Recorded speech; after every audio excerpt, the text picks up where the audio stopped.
Assalamualaikum warahmatullahi wabarakatuh. Selamat siang, salam sejahtera bagi kita semua.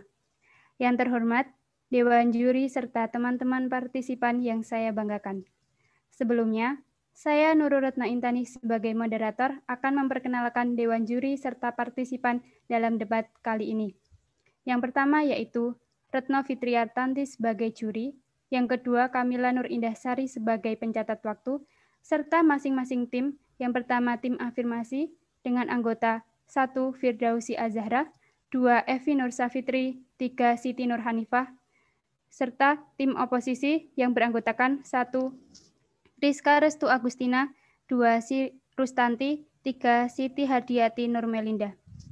Debat pada siang hari ini mengangkat mosi mengenai sekolah di Jawa Tengah diizinkan gelar simulasi pembelajaran tatap muka di masa pandemi. Sebelum memulai sesi debat siang hari ini, saya akan membacakan peraturan dalam debat. Yang pertama, setiap peserta dari masing-masing tim wajib menyampaikan pidato utama selama 7 menit 20 detik.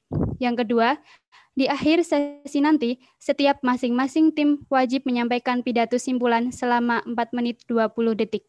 Yang ketiga, dalam proses debat, setiap peserta boleh mengajukan interupsi pada menit pertama sampai menit ke-6 selama 15 detik.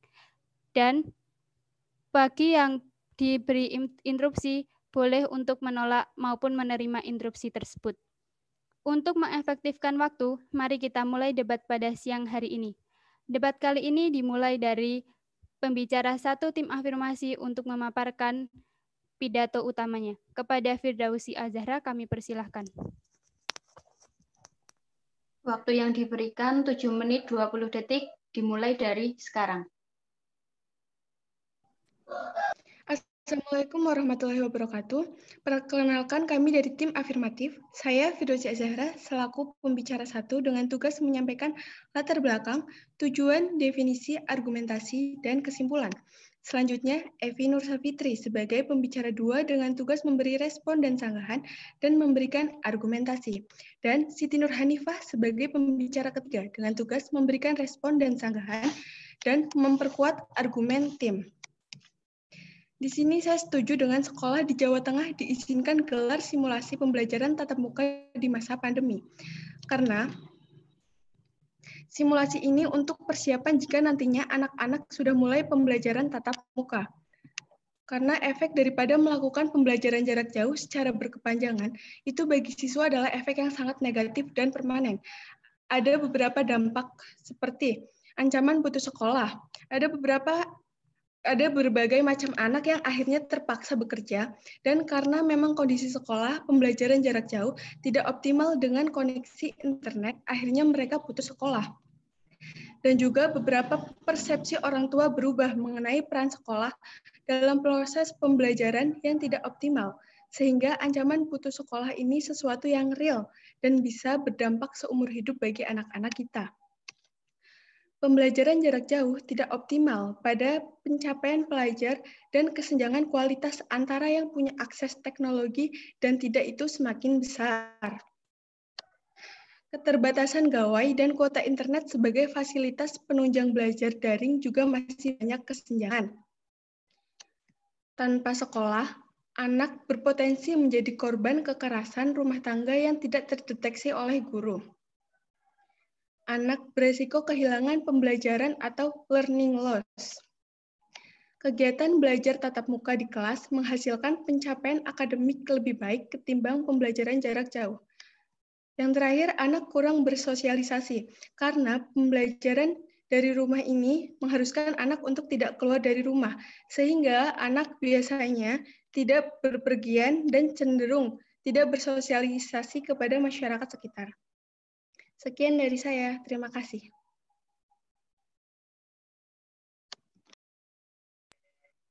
Waktu yang telah dihabiskan dari tim afirmasi 1 yaitu selama 2 menit 28 detik.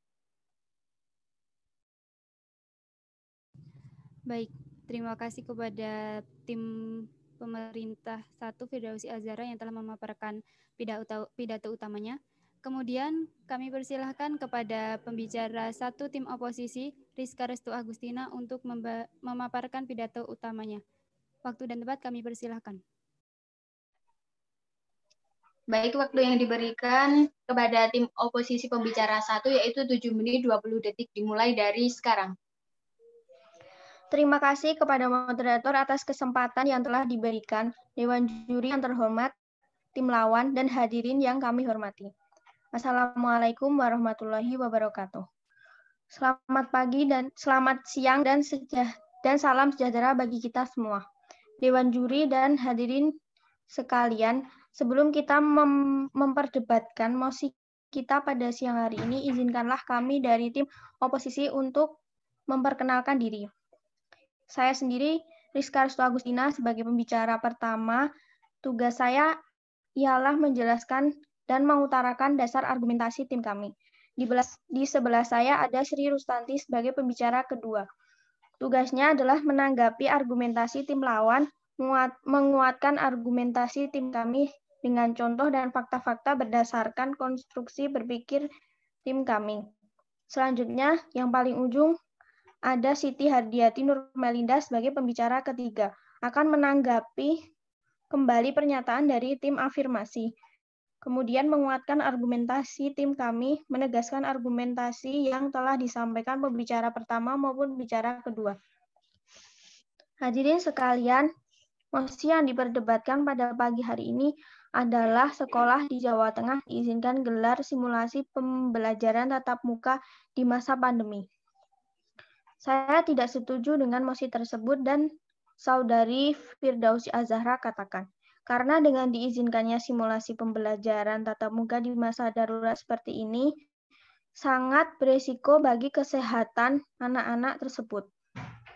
Dan simulasi sekolah ini tentu akan membuat para orang tua khawatir. Berdasarkan data Kementerian Kesehatan, 831 anak di Indonesia positif COVID-19, di mana angka tersebut adalah 4% dari jumlah total orang positif di Indonesia. Sementara anak yang tertular berkisar umur 0 sampai 14 tahun. Dari data tersebut, ada 129 anak meninggal dunia dengan status pasien dalam pengawasan atau PDP, dan 14 anak meninggal dengan status positif COVID-19.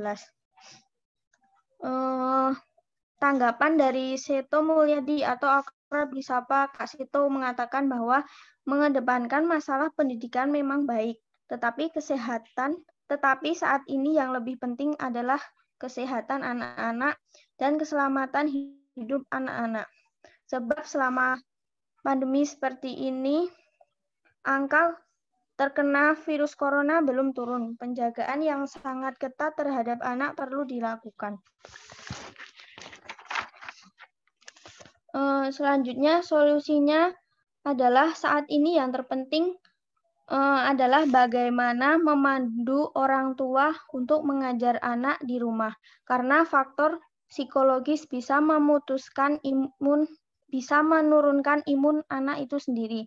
Selama belajar di rumah pun anak tetap dibuat gembira karena belajar bukan hanya soal akademis, tetapi juga adaptasi, membangun suasana belajar yang kreatif, edukatif, tapi tetap menyenangkan, sehingga akan ada pengaruh positif pada anak.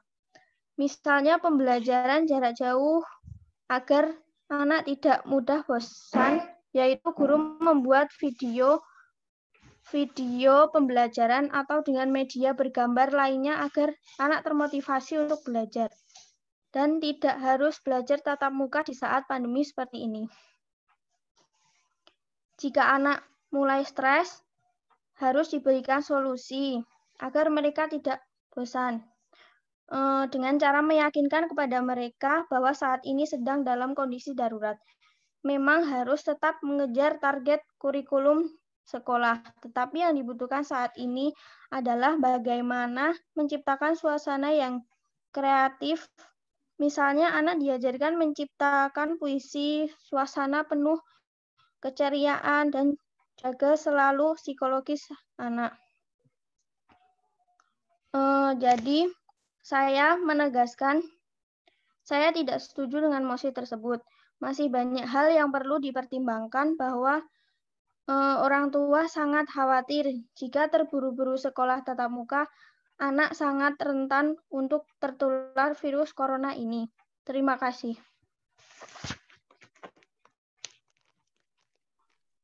Waktu yang dipakai oleh pembicara satu tim oposisi yaitu 5 menit 4 detik. Baik, terima kasih kepada pencatat waktu sekaligus pembicara satu tim oposisi atas pemaparan pidato utamanya. Kemudian dilanjutkan dengan pemaparan argumen serta pidato utama dari pembicara 2 tim afirmasi. Kepada Evi Nur Safitri kami persilahkan. Waktu yang diberikan 7 menit 20 detik dimulai dari sekarang. Baik, terima kasih kepada moderator yang telah memberikan waktunya kepada saya pada pagi hari ini. Saya Evi Nur Safitri. Di sini saya sebagai pembicara 2 dari tim afirmatif akan menyanggah apa yang disampaikan oleh pembicara pertama dari tim oposisi terkait mosi yang diangkat, yaitu tentang sekolah di Jawa Tengah diizinkan gelar simulasi pembelajaran tatap muka di masa pandemi. Nah, saya tidak setuju mengenai tadi yang dibilang oleh pembicara pertama dari tim oposisi mengenai pembelajaran ini lebih efektif dilaksanakan di rumah. Nah, kita itu seharusnya harus lebih mengetahui dampak-dampak dari adanya pandemi dan pembelajaran jarak jauh ini. Ini menimbulkan banyak dampak negatif, mulai dari kuota yang dimakan itu terlalu banyak, dan tidak semua orang tua itu bisa menemani anak-anaknya untuk belajar. Karena pada dasarnya pembelajaran saat ini dengan pembelajaran dulu ketika orang tua sekolah itu sangat berbeda. Jadi saya tidak setuju mengenai apa yang disampaikan oleh pembicara pertama tadi. Interupsi. Tidak. Kemudian yang selanjutnya adalah tadi pembicara pertama bilang jika simulasi pembelajaran tatap muka ini dilaksanakan, itu akan meningkatkan penyebaran COVID. Nah, saya tidak setuju, karena itu bisa diatasi dengan menerapkan protokol kesehatan. Kemendikbud tidak akan memberikan izin, memberikan izin untuk diizinkannya sebuah sekolah itu dilaksanakan tatap muka tanpa mengetahui seluk-beluk dan juga dampak yang akan terjadi. Jadi saya tidak setuju mengenai apa yang disampaikan oleh pembicara pertama tadi. Kemudian saya akan memaparkan argumen saya. Seperti yang kita tahu bahwa pandemi ini memang melumpuhkan segala aktivitas mulai dari belajar dan juga bekerja di rumah. Nah, para siswa ini sudah hampir 10 bulan melaksanakan pembelajaran jarak jauh. Untuk itulah sekolah di Jawa Tengah ini diizinkan untuk mengadakan simulasi pembelajaran tatap muka di masa pandemi. Adanya penyelenggaraan simulasi ini adalah untuk membiasakan diri di era new normal. Kemudian dilansir dari kompas.com bahwa pemerintah Provinsi Jawa Tengah mulai menggelar pembelajaran secara tatap muka di 7 sekolah. Pelaksanaan kegiatan ini digelar dengan mematuhi protokol kesehatan. Kemudian Gubernur Jawa Tengah Ganjar Pranowo mengatakan uji coba pelaksanaan sekolah tatap muka di beberapa daerah ini sudah dilakukan dengan aturan yang ketat. Interupsi. Dan menentukan pelaksanaan sekolah terhadap tatap muka akan dievaluasi setiap pekan. Jadi perlu adanya pelaporan dari pihak sekolah itu untuk memantau dan juga mengevaluasi dari kegiatan-kegiatan pelaksanaan pembelajaran tatap muka ini. Kemudian yang selanjutnya, Kepala Dinas Pendidikan dan Kebudayaan Jawa Tengah, Patmaningrum mengungkapkan akan mengawasi kedisiplinan protokol kesehatan di lingkungan sekolah tertentu. Selanjutnya, dilansir dari okezone.com bahwa sebanyak 34 sekolah di Jawa Tengah sudah melakukan uji coba pembelajaran tatap muka dengan menerapkan protokol kesehatan. Seperti yang kita tahu bahwa pada Interupsi. pada awal tahun 2021, pendidikan di Indonesia ini serentak dilaksanakan secara offline. Nah, dengan adanya simulasi atau uji coba ini merupakan salah satu kegiatan atau tindakan untuk membiasakan diri ketika nantinya para siswa itu akan melaksanakan pembelajaran secara offline. Jadi mereka akan terbiasa dengan tatanan new normal. Nah, kemudian pada tayangan YouTube Kemendikbud RI, pemerintah menyusun surat keputusan bersama atau SKB Menteri Pendidikan dan Kebudayaan, Menteri Agama, Menteri Kesehatan, Menteri Dalam Negeri RI tentang panduan penyelenggaraan pembelajaran pada tahun ajar 2020-2021. Ketika diadakannya simulasi pembelajaran tatap muka ini dengan menerapkan beberapa protokol kesehatan. Yang pertama yaitu kondisi kelas. Yang pertama dan terpenting adalah kapasitas maksimal sekitar 50% dari rata-rata. Jadinya mau tidak mau, semua sekolah harus melakukan rotasi atau shifting. Tidak boleh kapasitas full seperti kegiatan pembelajaran sebelum adanya corona. Kemudian yang kedua, itu mengenai jadwal pembelajaran. Nah, sistem rombongan belajar secara bergiliran yang ditentukan oleh masing-masing satuan pendidikan tersebut. Yang ketiga, perilaku wajib harus diterapkan. Protokol kesehatan seperti memakai masker, mencuci tangan dengan sabun di air yang mengalir, menjaga jarak minimal 1,5 meter, dan juga hindari kontak fisik dengan orang lain. Yang keempat adalah kondisi medis warga satuan pendidikan itu harus benar-benar dinyatakan sehat, yaitu dengan cara dicek suhu tubuhnya, kalau perlu itu melakukan rapid test. Kemudian yang selanjutnya, kantin ditutup. Nah, Kemendikbud mengatakan ini salah satu poin yang sangat penting. Tidak diperkenankan kegiatan-kegiatan yang dapat menimbulkan kerumunan. Hal ini bisa diatasi jika siswa itu melaksanakan pembelajaran tatap muka, itu bisa membawa bekal dari rumah. Jadi akan lebih terjamin sehat. Nah, pada kenyataannya kita tidak akan pernah tahu kapan COVID-19 ini akan hilang dan akan sirna. COVID-19 itu dihadapi, bukannya untuk ditinggal pergi. Sekian dari saya, terima kasih.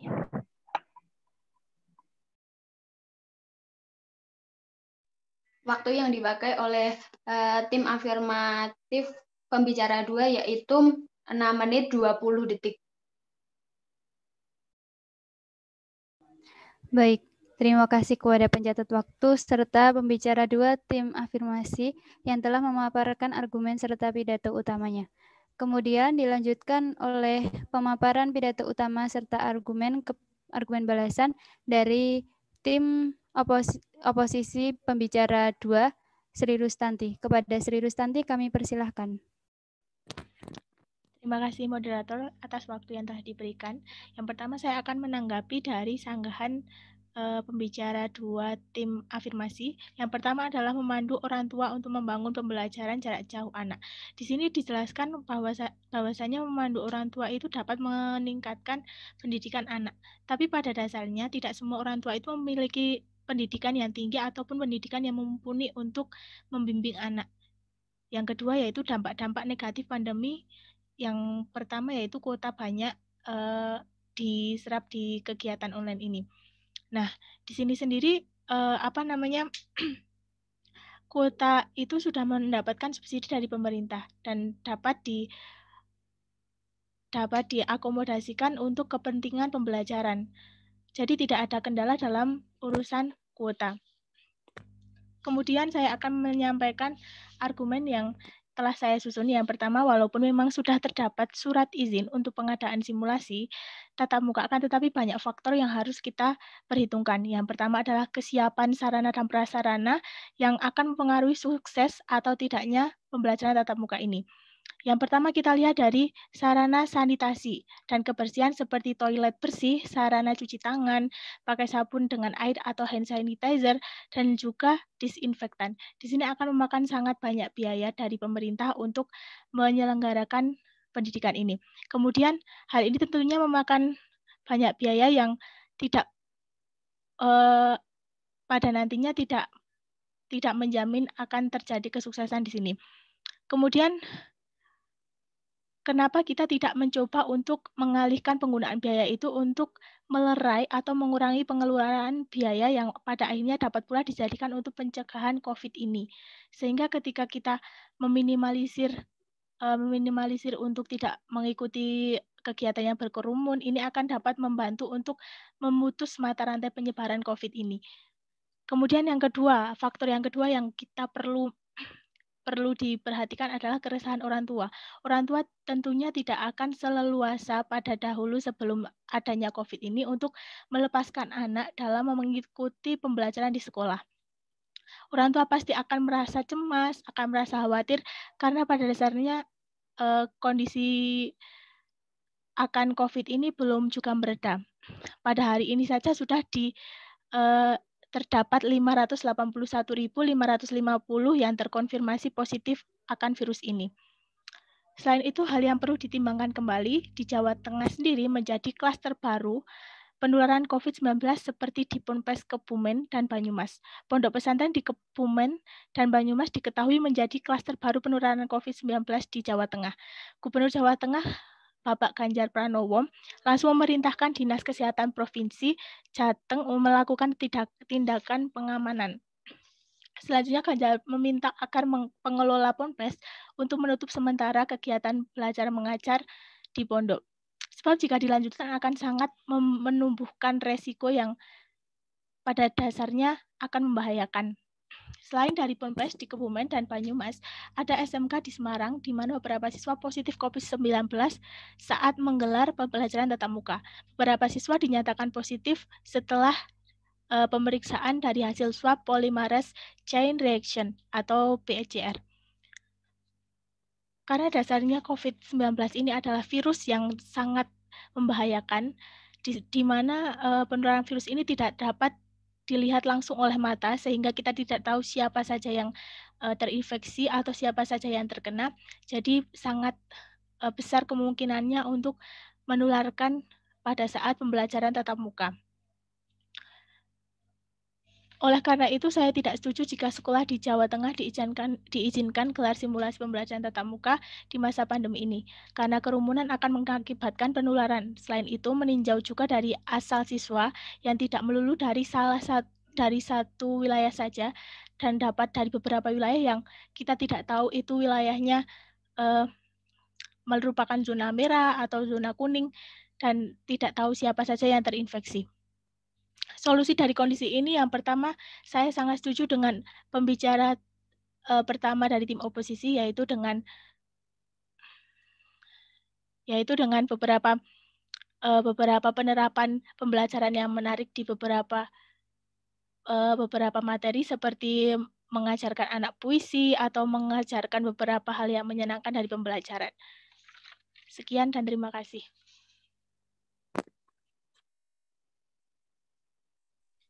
Waktu yang digunakan oleh tim pembicara 2, tim oposisi, yaitu 4 menit 58 detik.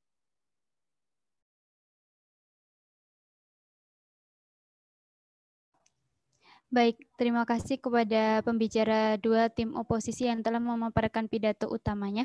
Kemudian dilanjutkan dengan pembicara 3 tim afirmatif untuk memberikan argumen dan merekonstruksikan argumen dari tim afirmasi. Kepada Siti Nurhanifah kami persilahkan. Waktu yang diberikan 7 menit 20 detik dimulai dari sekarang. Baik, terima kasih atas waktu dan tempat yang telah diberikan kepada saya. Ini pembicara 3 dari tim pemerintah akan menyampaikan respon ataupun tanggapan terkait apa argumen yang telah diberikan oleh pembicara 2 dari tim oposisi. Selain itu, saya juga akan memperkuat argumen-argumen yang telah disampaikan oleh pembicara 1 dan 2 pada tim pemerintah. Yang pertama, saya akan menanggapi tentang apa yang disampaikan oleh tim pembicara 2 dari tim oposisi bahwa simulasi tatap muka akan menghabiskan biaya yang lebih. Jika kita dibalikkan ke kenyataan, pasti dana itu pasti ada. Seperti kita lihat yang digunakan untuk biaya kuota internet dari Kemendikbud. Lah itu dialihkan untuk membeli hal-hal yang berkaitan dengan sarana prasarana seperti hand sanitizer dan lain-lain. Kemudian yang kedua, saya akan menanggapi tentang orang-orang yang adanya kerumunan yang pada SMK atau Ponpes atau SMK tadi saya lupa, tentang orang-orang berasal dari berbagai daerah. Hal ini bukan suatu permasalahan yang pokok karena apabila kita mau memasuki suatu wilayah atau ingin menaiki kendaraan umum, kita harus melakukan cek surat kesehatan. Selain itu, sudah banyak yang menyediakan rapid test secara gratis. Hal ini tentu sebagai antisipasi untuk mengetahui apakah orang yang akan masuk ke suatu daerah itu terkontaminasi oleh COVID-19 tidak. Kemudian saya akan memperkuat argumen-argumen yang telah disampaikan oleh pembicara 1 dan 2 pada tim saya. Yang pertama yaitu yang berkaitan dengan pembelajaran jarak jauh akan mengakibatkan dampak negatif pada peserta didik. Yang pertama yaitu angka putus sekolah semakin tinggi. Ini tentu terjadi apabila terjadi pada orang-orang yang dalam garis kemiskinan. Anak-anak bahkan orang tua akan memilih putus sekolah karena terkendala sinyal yang tidak optimal, kemudian tidak memiliki gawai untuk sarana berkomunikasi dan sarana pembelajaran di kala pandemi ini. Tentu hal ini menjadi pilihan utama, bahkan pilihan akhir ya untuk tetap hidup dan berlangsung di kala pandemi ini. Interupsi. Instruksi ditolak. Seperti yang kita tahu, banyak orang-orang yang terkena PHK. Ekonomi mereka menurun, maka angka putus sekolah menjadi suatu pilihan. Kemudian yang kedua yaitu pernyataan adanya potensi kekerasan dalam rumah tangga. Ya, ini sangat nyata terjadi di Indonesia ini. Banyak kasus-kasus berita, kasus-kasus penganiayaan pada anak. Banyak berita-berita yang melaporkan bahwa adanya penganiayaan pada anak-anak. Malah lebih nyarisnya lagi, ada anak yang meninggal karena penganiayaan orang tua. Seperti contoh peristiwa yang ada di daerah Lebak, ada seorang ibu yang menganiaya anaknya yang baru berusia sekitar 7 tahun, baru kelas 1 SD, menganiaya hingga sampai meninggal. Kemudian yang selanjutnya adalah pernyataan bahwa pembelajaran jarak jauh membuat siswa kurang maksimal dan kurang memahami pembelajaran. Walaupun anak-anak di kala pandemi ini banyak yang memiliki nilai bagus, tapi kemampuan atau pemahamannya dalam suatu pelajaran itu berkurang. Selanjutnya, poin-poin yang akan saya kuatkan dari pembicara 2 tim pemerintah yaitu adanya simulasi pembelajaran jarak jauh yang ketat, kemudian adanya protokol kesehatan, kemudian adanya sistem shift, kemudian kapasitas orang-orang yang belajar hanya 50% ini sangatlah benar. Pemerintah, terutama Bupati Jateng, pertimbangan demikian dengan sangat matang. Hal ini dilakukan guna untuk mempersiap pendidikan ke depannya. Mau tidak mau kita itu harus melakukan dan melewati sekolah di kala pandemi. Dari hasil evaluasi yang mengambil 7 sampel sekolahan untuk gelar simulasi tatap muka di kala pandemi ini, hasilnya sangat baik, bahkan sukses. Tercatat data bahwa sudah ada dukungan dari orang tua sebanyak 97,4%, kemudian 95% protokol kesehatan dipatuhi, dan 82% komunikasi antara guru dan sekolahan sudah baik. Hal tersebut tentu menjadi pedoman awal untuk Jawa Tengah melakukan pembelajaran tatap muka secara bertahap. Walaupun demikian, Gubernur Jateng akan menambah lagi sekolah-sekolah, kemudian menambah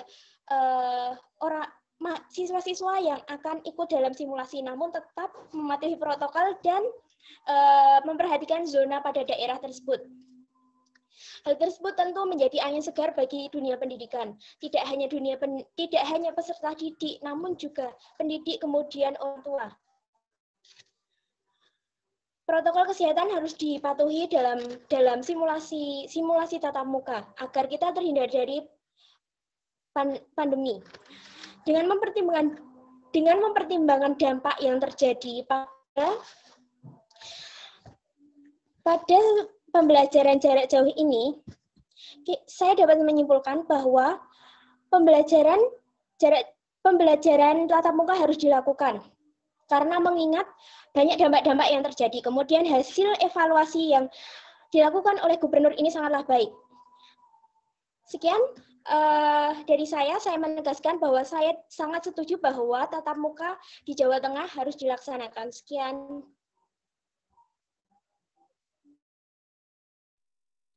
Baik, dari pembicara tim afirmatif 3 telah menggunakan waktu selama 7 menit 2 detik. Baik, terima kasih kepada pembicara 3 tim afirmasi yang telah memaparkan argumennya. Kemudian dilanjutkan dengan pemaparan argumen dari pembicara 3 tim oposisi. Kepada Siti Hardiati Nurmelinda kami persilahkan. Waktu yang diberikan 7 menit 20 detik dimulai dari sekarang. Terima kasih kepada moderator dan juga pencatat waktu yang telah memberikan waktu kepada saya.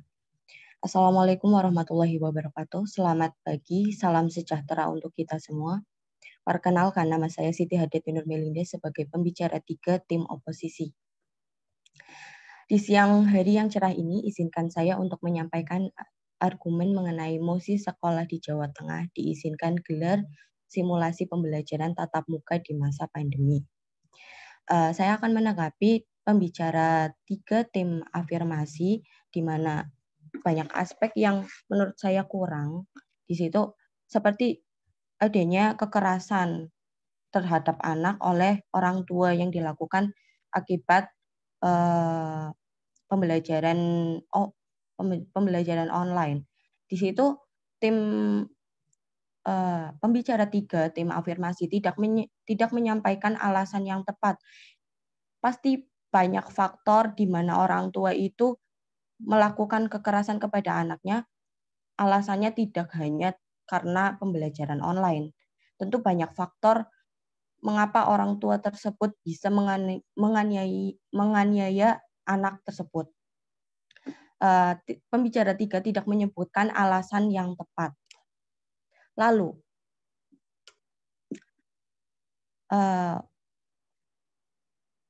tim afirmasi juga menyebutkan bahwa pemerintah akan melaksanakan kedisiplinan untuk penjagaan pembelajaran offline atau tatap muka. Di situ masih banyak dibuktikan bila banyak sekali para tenaga medis saja yang sudah melakukan antisipasi yang sangat ketat, masih bisa tertular. Apalagi kita yang tidak tahu bagaimana penularan COVID tersebut dan ganasnya seperti apa. Tentu kita sebagai masyarakat yang awam lebih sangat rentan karena tidak mengetahui bagaimana penularan COVID secara nyata tersebut. Lalu izinkan saya menyampaikan argumen saya. Mengenai pada masa-masa pandemi seperti sekarang ini, kita harus sangat overprotective pada diri sendiri, keluarga, dan orang lain terhadap penularan virus. Seperti yang kita ketahui, sekarang kasus COVID-19 sangat naik drastis di seluruh wilayah Indonesia, tak terkecuali Jawa Tengah. Seharusnya pemerintah Jawa Tengah tidak terburu-buru untuk melakukan semua ini, termasuk simulasi tatap muka pembelajaran. seharusnya pemerintah Jawa Tengah lebih memperhatikan kesehatan masyarakatnya dan dampak untuk kedepannya. Di Jawa Tengah sendiri sangat memungkinkan terjadinya klaster baru, apalagi keadaan Jawa Tengah.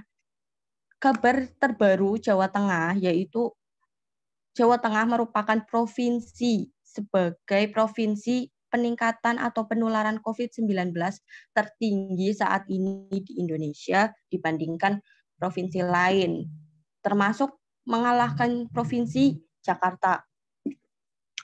Menurut saya solusi terbaik dalam hal ini yaitu seharusnya Provinsi Jawa Tengah tidak terburu-buru dalam memutuskan akan dilakukannya simulasi pembelajaran tatap online. Karena ini sangat berbahaya, akan menimbulkan klaster baru, apalagi dalam keadaan Jawa Tengah merupakan provinsi dengan penularan klaster baru tertinggi di Indonesia. Saya juga setuju dengan pembicara satu tim oposisi di mana kita sebagai orang tua seharusnya lebih kreatif untuk melakukan pembelajaran kepada anak kita sendiri. Bisa melakukan pelatihan, bisa melakukan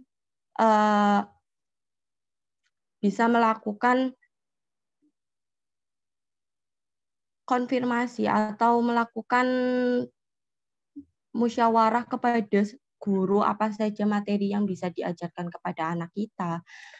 Bagaimana caranya untuk menanggulangi pembelajaran online saat ini terhadap anak.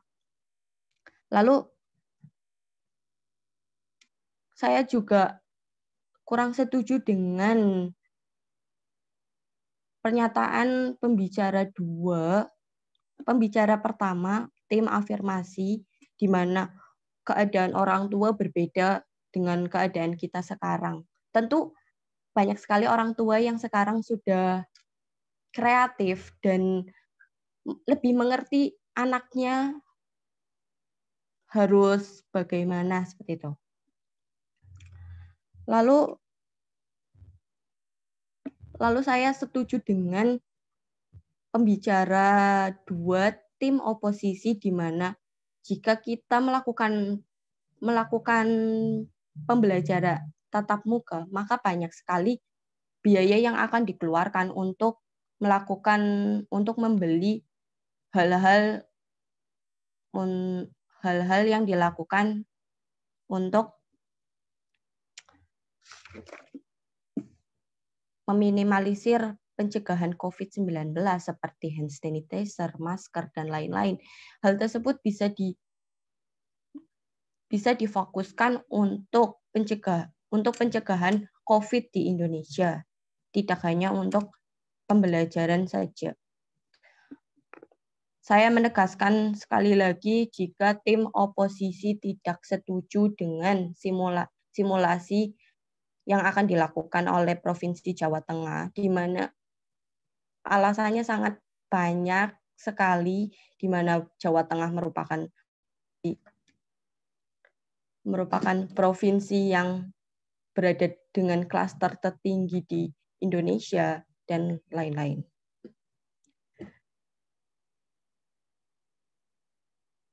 Sekian dari saya pembicara 3. Terima kasih. Assalamualaikum warahmatullahi wabarakatuh. Baik, waktu yang digunakan oleh tim oposisi pembicara 3 yaitu 7 menit 17 detik. Baik, terima kasih kepada pembicara 3 tim oposisi yang telah memaparkan argumennya. Sesi debat penyampaian pidato utama telah selesai. Kemudian dilanjutkan dengan sesi debat penyampaian pidato simpulan dari masing-masing tim. Untuk yang pertama, kami persilahkan kepada tim oposisi untuk menyampaikan pidato simpulannya. Kepada tim oposisi kami persilahkan. Waktu yang diberikan yaitu 4 menit 20 detik. dimulai dari sekarang. Baik, saya akan menyampaikan beberapa kesimpulan dari perdebatan saat ini dari tim oposisi, yaitu bahwa solusi yang terbaik saat ini bukanlah simulasi tatap muka pembelajaran, tetapi memberikan atau memandu orang tua untuk mengajar anak di rumah, karena mereka juga bisa memandu anak mereka untuk belajar, bukan sehingga jika dilakukan tatap muka akan beresiko terhadap kesehatan anak-anak. Nah, sama tanya dengan lanjut usia untuk tertular COVID-19. Karena itu sangat penting untuk menjaga kesehatan anak karena mereka akan berjasa di masa depan. Selain itu juga dengan adanya tatap muka akan membutuhkan biaya yang cukup banyak, dan juga itu lebih baik untuk difokuskan untuk pencegahan COVID-19, bukan untuk hanya belajar saja. Di sini kami tim oposisi menegaskan sekali lagi bahwa kami tidak setuju dengan adanya simulasi tatap muka yang dilakukan di Jawa Tengah. Karena di Jawa Tengah merupakan salah satu provinsi yang angka corona tinggi sekali. Itu saya. Assalamualaikum warahmatullahi wabarakatuh. Baik, waktu yang digunakan penyampaian kesimpulan oleh tim oposisi yaitu 2 menit 12 detik. Baik, terima kasih kepada tim oposisi yang telah memaparkan pidato simpulannya. Kemudian kami persilahkan kepada tim afirmasi untuk memaparkan pidato simpulannya. Waktu dan tempat kami persilahkan. Waktu yang diberikan 4 menit 20 detik dimulai dari sekarang. Baik, terima kasih. Saya selaku dari tim afirmatif akan menyimpulkan argumen kami. Saya setuju dengan simulasi pembelajaran di masa pandemi, baik dilakukan karena pencapaian akademik pelajar jauh lebih baik ketika anak sekolah offline daripada pembelajaran jarak jauh. Anak bisa bersosialisasi dengan baik dengan tetap menerapkan protokol kesehatan di masa pandemi, seperti menggunakan masker, hand sanitizer, dan menerapkan social distancing. Pengajar lebih mudah mengawasi anak pada saat pembelajaran ketimbang proses pembelajaran yang dilakukan secara daring. Simulasi ini juga dilakukan dengan cara mematuhi protokol kesehatan yang ketat. Sekolah hanya memperlakukan 50% dari rata-rata seluruh siswa sehingga sekolah menerapkan sistem rotasi atau shifting dan tidak akan menimbulkan kerumunan. Dan tidak diperbolehkan adanya kegiatan tambahan seperti ekstrakurikuler. Hanya diberikan waktu untuk kegiatan belajar mengajar di sekolah. Selain itu, dengan adanya bukti nyata bahwa pembelajaran jarak jauh menimbulkan dampak negatif yang sudah banyak terjadi, menjadi bukti bahwa pembelajaran daring secara berkepanjangan bukan keputusan yang terbaik. Kemudian hasil simulasi yang dilaksanakan di 7 sekolah di Jawa Tengah yang baik dan juga sukses menjadi modal awal untuk dilakukan simulasi pembelajaran jarak jauh di masa pandemi. Sekian dari saya, terima kasih. Waktu yang digunakan dalam penyampaian kesimpulan oleh tim afirmatif yaitu 1 menit 47 detik. Baik, terima kasih kepada tim afirmasi yang telah memaparkan pidato simpulannya. Kemudian sesi debat saat ini sudah selesai. Kami persilahkan kepada pencatat waktu untuk memaparkan waktu yang telah digunakan oleh masing-masing tim, baik afirmasi maupun oposisi. Kepada Kamila Nur Indasari, kami persilahkan. Baik, terima kasih untuk waktu yang diberikan oleh moderator. Waktu yang telah digunakan oleh masing-masing tim. Yang pertama yaitu tim afirmatif. Itu yang pertama, pembicara pertama Firdausi Azhara dengan waktu 2 menit 28 detik. Lalu pembicara kedua Evi Nur Safitri menggunakan waktu selama 6 menit 20 detik.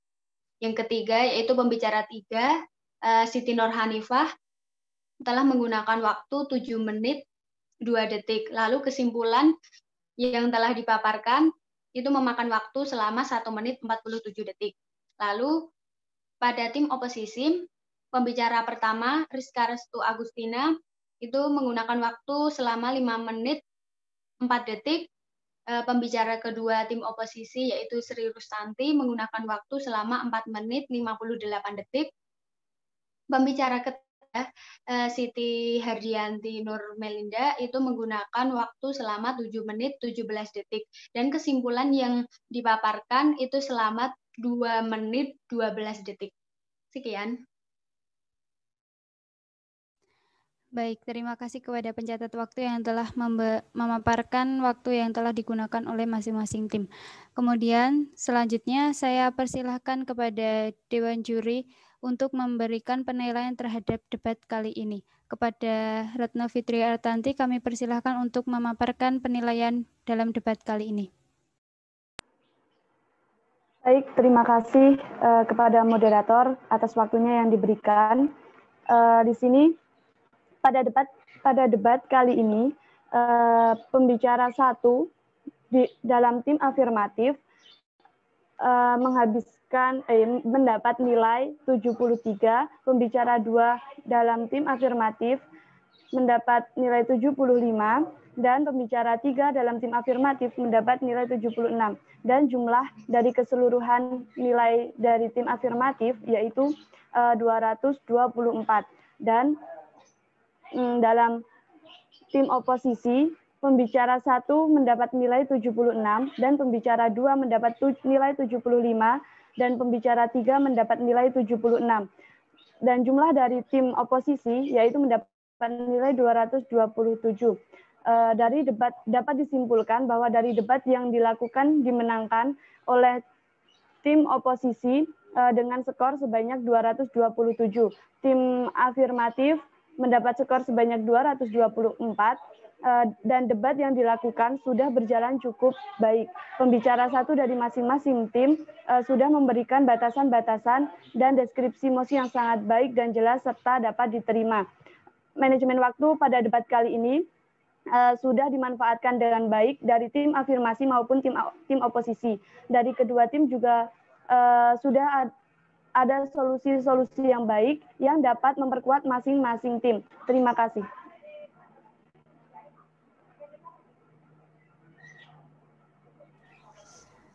Baik, terima kasih kepada Dewan Juri yang telah memberikan penilaian terhadap debat kali ini.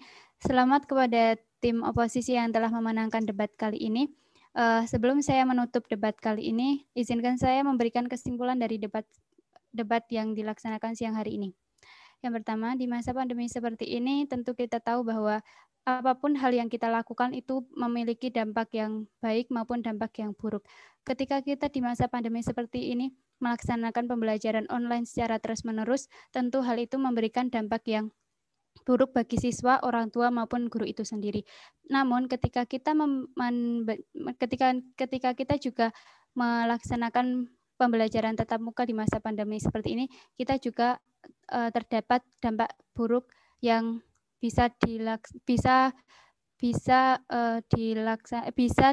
dampak buruk yang bisa terdapat dalam pembelajaran tatap muka di masa pandemi seperti ini. Ketika di masa pandemi seperti ini, kita memang tidak akan tahu sampai kapan pandemi ini akan selesai. Tentu perlu adanya simulasi pembelajaran tatap muka untuk memberikan suatu gambaran baru jika nantinya kita harus melaksanakan pembelajaran tatap muka di masa pandemi seperti ini. Namun di masa pandemi seperti ini kita juga harus tetap melaksanakan protokol kesehatan, selalu mengedepankan kesehatan dari masyarakat itu sendiri, baik dari siswa, guru, dan orang tua. Tidak semudah itu untuk melakukan pembelajaran tatap muka di masa pandemi. Tidak perlu ada step-stepnya sehingga bisa dilaksanakan pembelajaran tatap muka. Sekian dari debat kali ini. Mohon maaf apabila ada kesalahan dalam bertutur kata dan bertindak. Terima kasih kepada seluruh partisipan yang telah hadir di dalam debat pada siang hari ini.